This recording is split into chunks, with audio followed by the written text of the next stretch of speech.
The CMA looks for new ways to share important market information. Design Research is a market research and insights company that focuses on housewares and other products for the home. Design Research has a long history in these markets, servicing well over 100 world-class brands for the past 22 years. In this podcast, we will learn about how best-in-class companies are anticipating a post-COVID world. How many times a day do you catch yourself thinking about where you were this month, week, or day in 2020?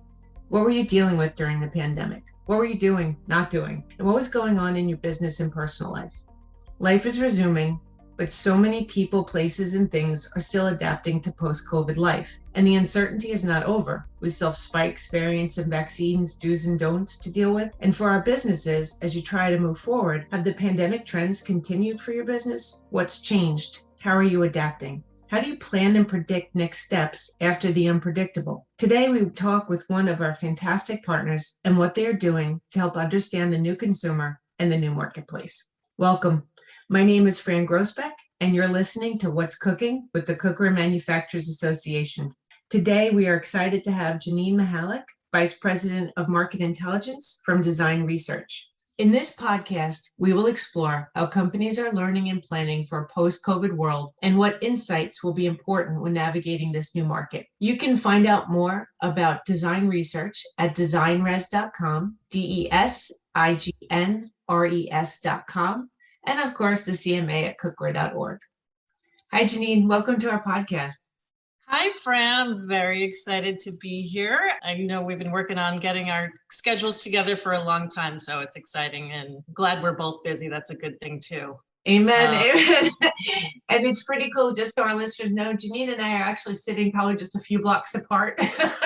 Exactly. Although we've never met in person, we live very close to each other. Actually, it's a really good point. We met during COVID, so we haven't had the chance to meet because everything went into full swing and lockdown. This is really interesting now to be talking a year later and on this very topic. So what a great tie-in. I didn't even think of that. I'm so glad you could join us today because we've been doing so many great things with you and Rick and the team at Design Research. Can you tell our listeners a little bit more about yourself and Design Research? Absolutely. As you said, I'm Vice President of Market Intelligence for Design Research. I've actually been working in home and housewares for virtually all of my career. So I'm really excited to share, what we do at Design Research with you and your wonderful organization, the CMA. Basically, we're a data-driven consulting firm. We focus on market research and consumer insights. We're a little bit unique in terms of consumer insights companies for two reasons. First, we specialize in products where design is important. That's why we named the company Design Research. And I will say, very lucky for us, and I'm sure design has just become more and more and more important over the past 2-3 decades. When I first started my career, I would say design was kind of an value added benefit. If it was a wonderful design on a product, you'd pay more for that, and it was the benefit of that particular product. But now every single product out there has to have a wonderful design. It's integral and it's critical to every product out there. I think OXO is a great example of that.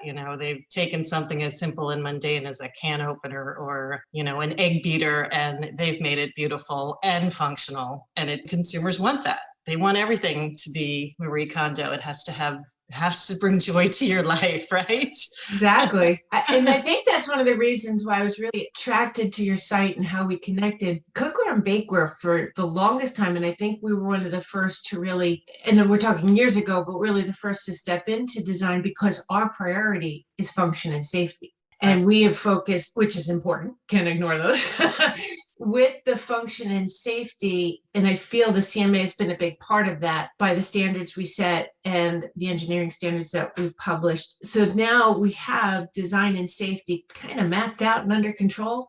Design now can be integrated. Now we always have to keep that function and safety first, but design adds to the joy of the whole purchase experience. So it's really great to connect now because sometimes people don't think about design when you talk cookware and bakeware.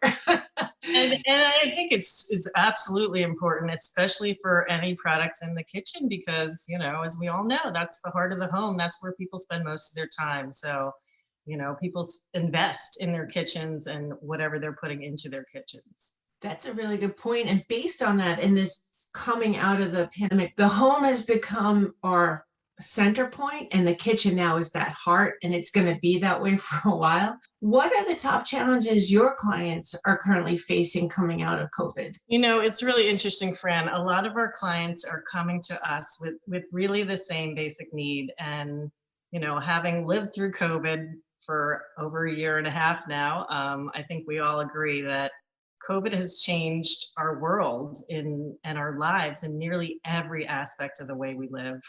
Really, the most common need right now is to understand how the market for their particular product category has changed. And it absolutely has.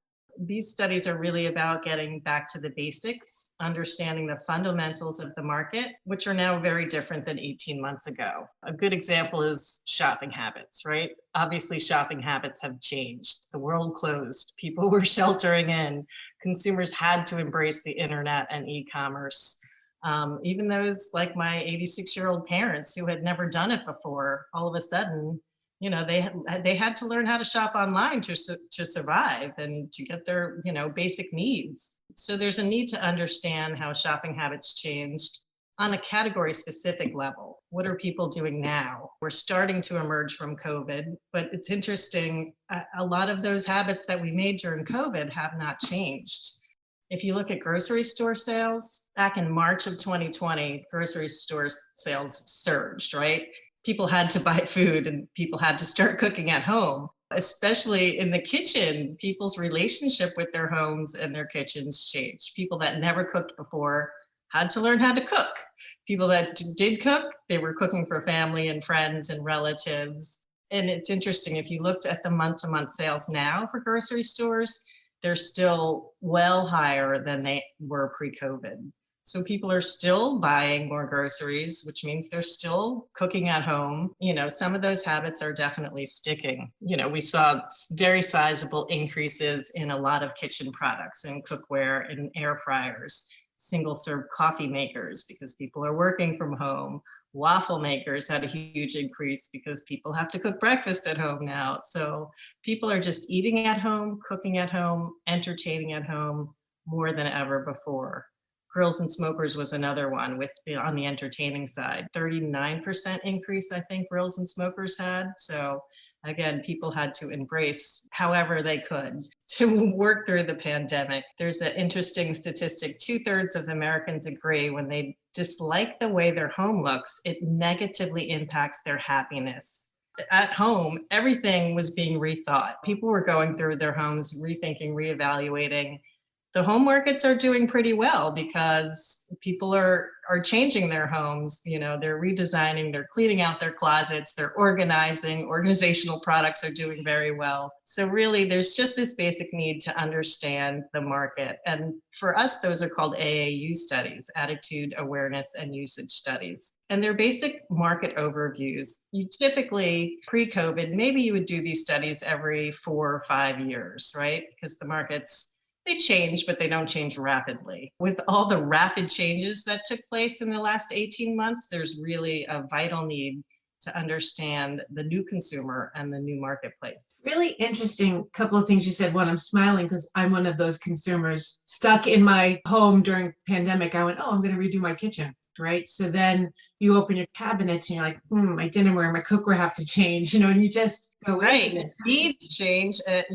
Obviously usage habits changed. And I found it really interesting what you said about the grocery statistic, because I think some of the really good habits that we didn't see as habits, we saw them as necessity to live at the time during the pandemic. But some of the good habits we formed, like actually cooking our waffles because we couldn't get frozen waffles because there was these shortages. And some people listening may not understand some of these things because what we went through up here in the Northeast isn't what the whole country experienced. I'm sure they can imagine trying to go to the store and the freezers being empty. So we'll make them. Like you just went to that automatic mix and we discovered, wow, they taste really good when you make them yourself.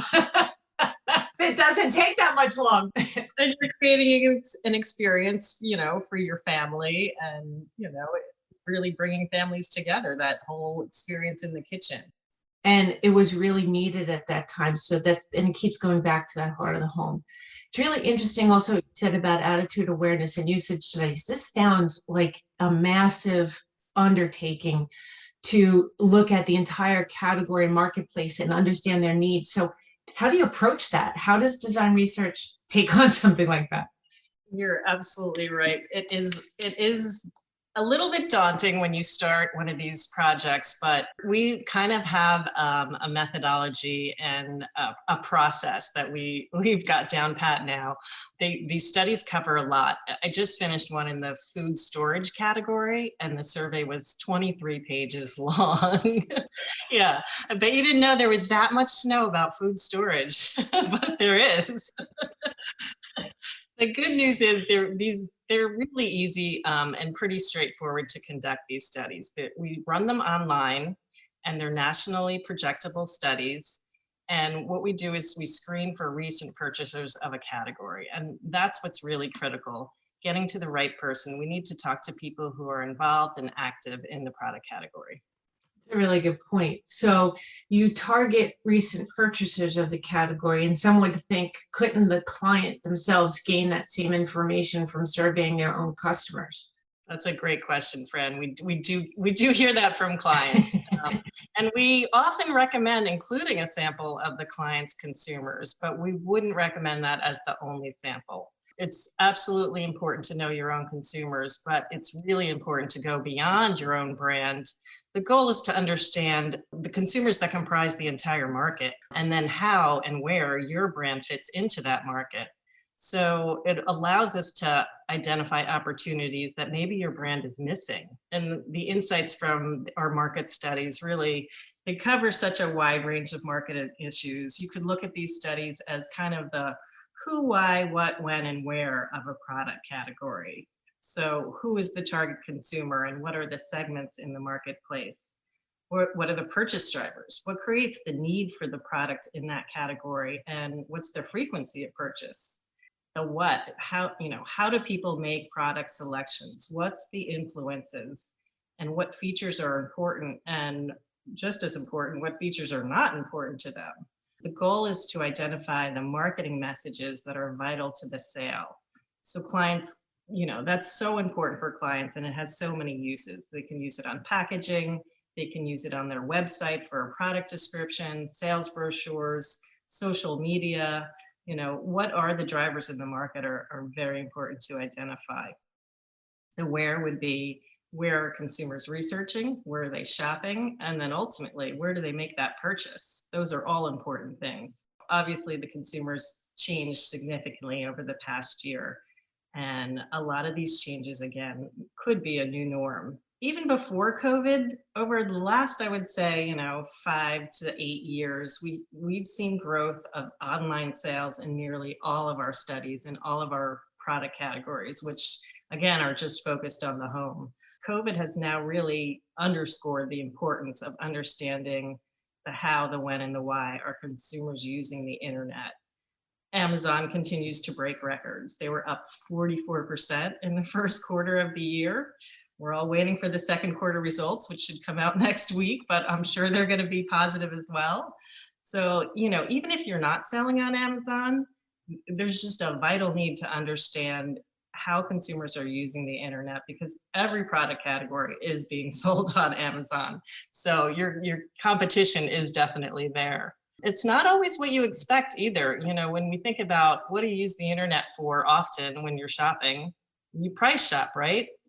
You're looking for the best price. But from our research, we've seen in most product categories, the average price of products purchased online in the home categories is actually higher than products purchased in store.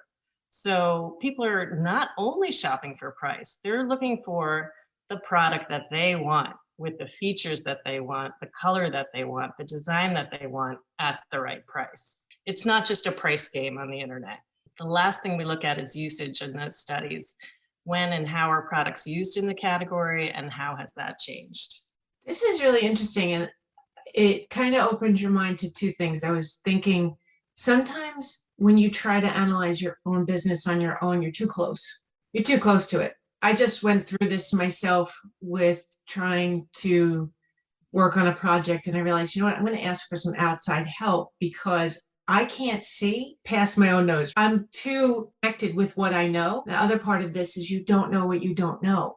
So if you don't explore outside of your own client base, if you don't talk to the whole market or look at what the whole market's doing, like you said, even if you're not on Amazon, you have to understand why that trend is happening. And if there is an application for you, it is really important to have a connection with a partner like Design Research to help you look outside yourself. With all of this information, what do you see as the biggest benefits when a client undertakes these studies? There's so much actionable insights out of these studies. Our clients really embrace our reports. Our reports, are quite lengthy. They're probably about 100 pages for these studies, but we distill a management summary, and then we also distill strategic implications like action points. Really, it's both strategic and tactical. So on the strategic side, we're gaining an understanding of purchase drivers, purchase influencers, purchase habits. Our clients can assess their communication strategies and their distribution strategies. They can understand where their strengths are, maybe where their weaknesses are, maybe where they might need to make some changes. Social media is another big thing. How social media, how active is it in your category? Do you have a social media presence? And is it communicating the right things that the customer wants to know? I read an article last week on what consumers want to know from advertising. It was a long article, but it boiled down to three things. The first was product information. Not surprising, you're selling something, so of course you want product information, but it has to be the right information. The second was entertainment. They want to be entertained. And the third was relevance. It has to be relevance to them and their identity. Does your social media communicate the right things and in a manner that's in tune with the audience? And, those are definitely some of the things that come out of this type of research. On the tactical side, we give concrete data on specific product attributes that are valued by the consumer. So it's really directly inputting into product development.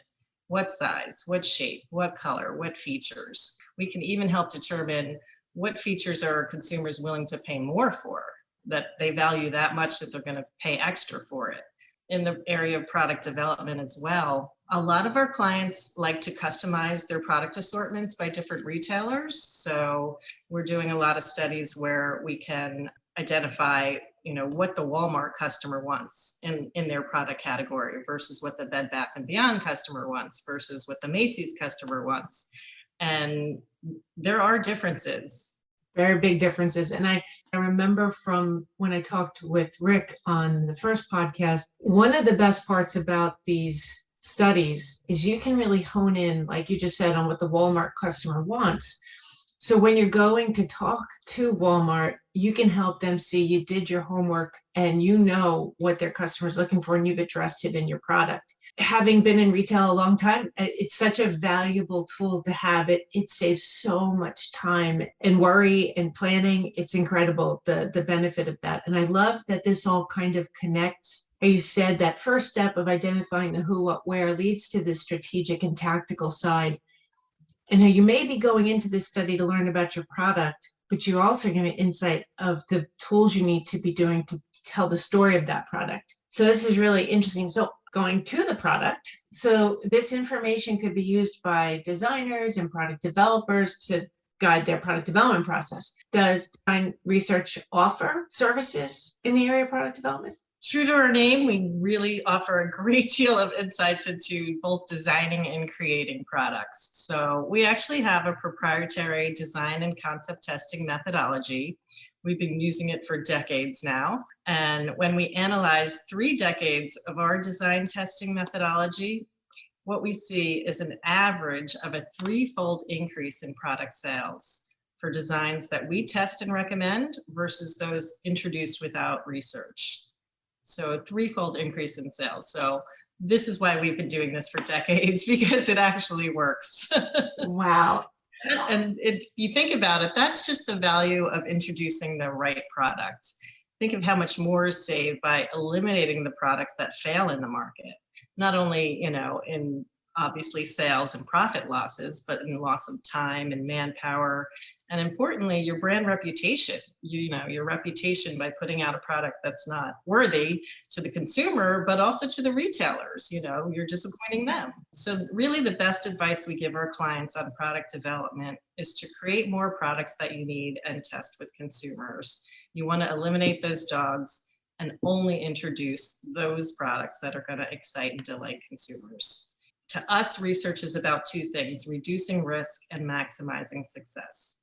This just keeps coming back to you don't know what you don't know, and you need this because we all, and so I was in product development myself, and you create products and you think they're the best thing since sliced bread, and you can't wait to put it together, and then your buyers don't respond to it, and you don't understand because to you it was this revolutionary fantastic idea. This kind of study, this kind of research identifies the misses.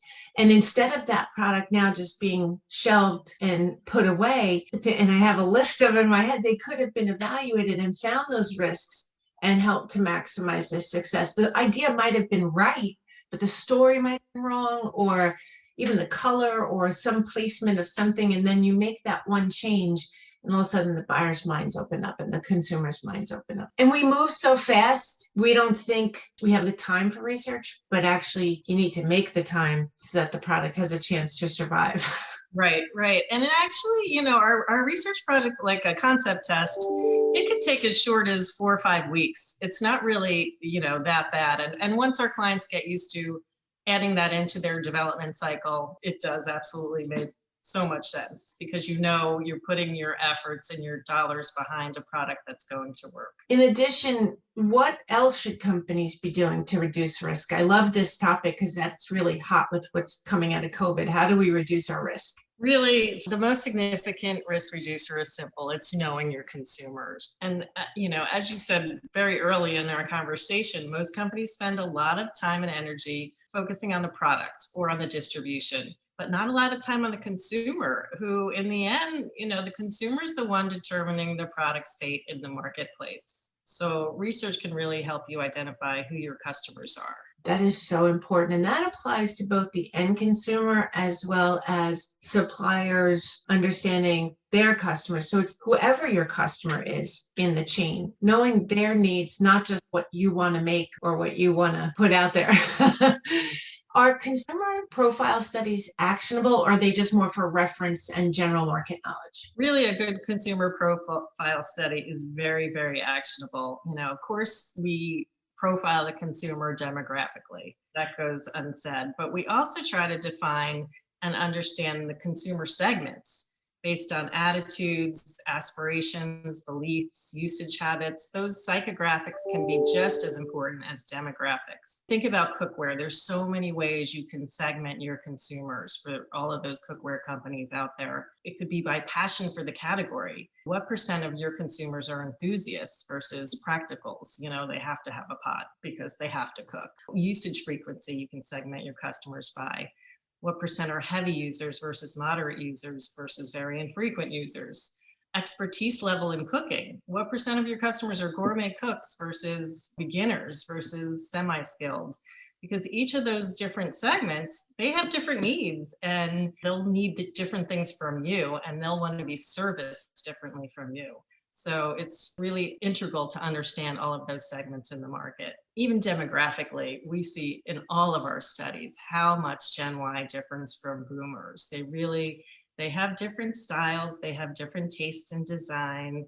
They also need different marketing strategies. They wanted to be spoken to differently. In one of our studies that we just did recently, it was, one product. One very simple product, and everyone universally liked white. No matter what age, everyone liked the product in white. But Gen Y also really loved the stainless, and they loved the black versions, and boomers did not. In those design, some of our concept studies, we also look at not just color, but design. So we'll put together boards of a particular product category: contemporary, modern, traditional, farm, rustic, whatever that category entails. So we also analyze by age what consumers like design-wise. And that same study, we found Gen Y loved this particular product in a very contemporary, modern look, whereas boomers loved the traditional styles. So the colors made absolute sense. The Gen Y was liking the stainless and the black because that goes with the contemporary looks.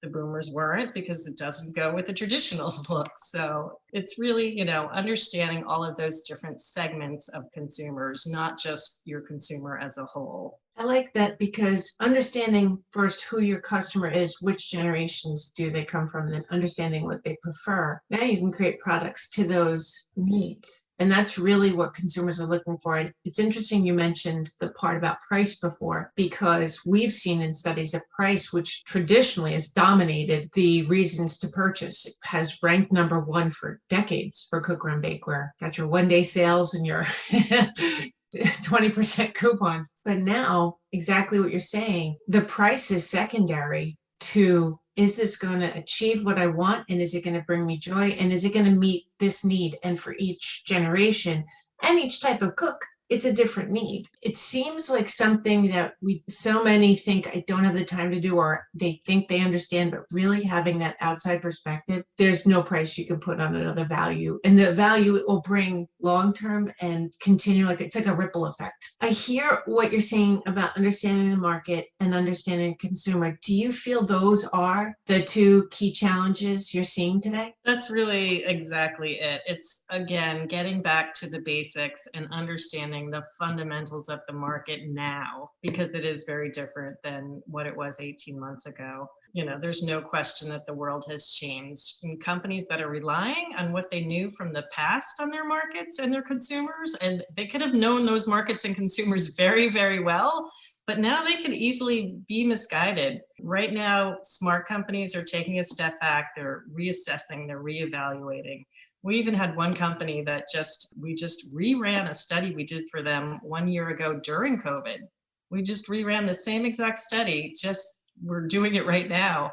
And the idea there is to see, are they sticking with their changes, or are they going back to what they were pre-pandemic? Again, smart companies are kind of tracking the consumer in the marketplace and trying to figure out where it's all going to land. Taking the time to study the market right now to inform those decisions is far less costly than using dated information to produce what could be the wrong decisions. Really good point. And as the world reopens, I think there's this tendency to want to rush ahead, right? The world's reopening. We want to get outside. We want to go do more. But the real is that word you just used: slow down, take a step back, reassess, reevaluate. What's funny is, in recent just personal experience, slowing down actually has helped me do more. Right. And do it better. So I'm only doing it once. So it's just, instead of rushing ahead, take that time to take a step back. And this is an important step in that process. I want to leave the listeners with this thought, and it was quoted from Peter Drucker. The best way to predict the future is to create it. In your products, this is how you create and predict the future. And design research is the partner to help you figure out those products to create them in the best way forward. Janine, I really thank you for joining us today. I wrote this down as you were talking. I feel like you found a way to understand the unpredictable. And this is really great. And I'm so glad we've partnered with you guys. Thank you. I should have shared our mission statement earlier, and that is helping companies excite and delight consumers. And the way we do that is through data. And again, we see data as the ability to reduce risk and maximize success. So that's what we're about. That's fantastic.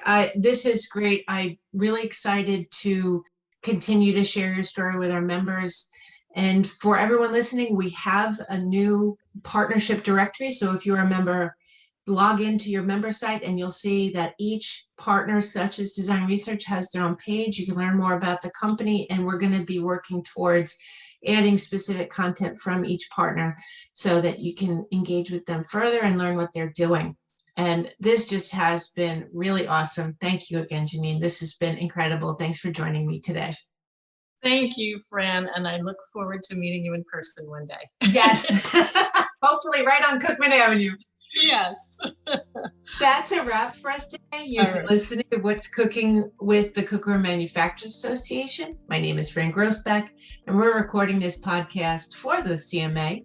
You can find my contact information and more at our website, cookware.org.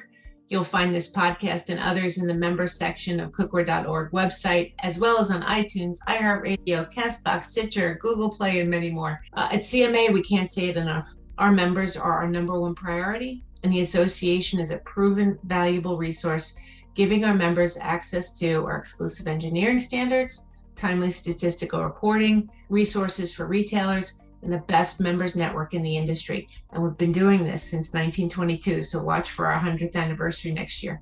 And of course, important information on topics critical to our industry via our podcast like this one. Stay safe, be well, and happy cooking, everyone.